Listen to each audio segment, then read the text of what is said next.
La clé magique de Jessica. Jessica avait 5 ans. Elle vivait à Dakolé, à Yaoundé, un quartier où les mangues sont sucrées et les gens sont gentils. Elle aimait jouer à la marelle et courir avec les chèvres. Mais un jour, quelque chose a commencé à se passer à l'intérieur de son corps.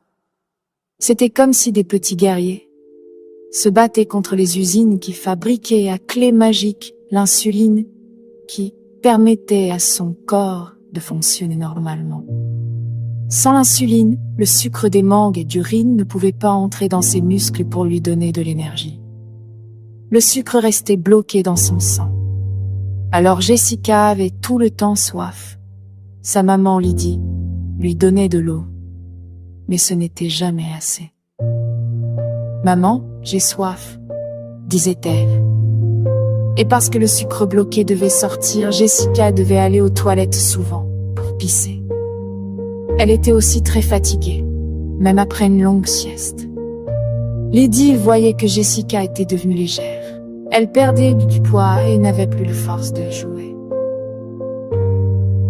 Un matin, Jessica se sentit mal et ne voulait plus se lever.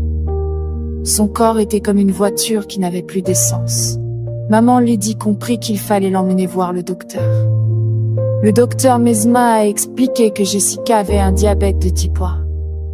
Ses usines de l'insuline, le clé légiste, étaient fatiguées. La solution, c'était de donner à Jessica le clé magique qui lui manquait. L'insuline, grâce à des petites piqûres. Jessica a appris à gérer son diabète, à choisir des aliments qui aidaient l'insuline à bien travailler. Au début, c'était un peu difficile. Avec l'aide de sa maman et du docteur et l'infirmière, elle a appris à vivre avec son diabète. Grâce à ces nouvelles clés magiques, Jessica retourna au jeu. Elle n'était plus fatiguée et avait retrouvé son énergie. Le diabète de type 1 était maintenant son compagnon de vie. Mais il ne l'empêcherait jamais de rire sous le soleil de Dakolé.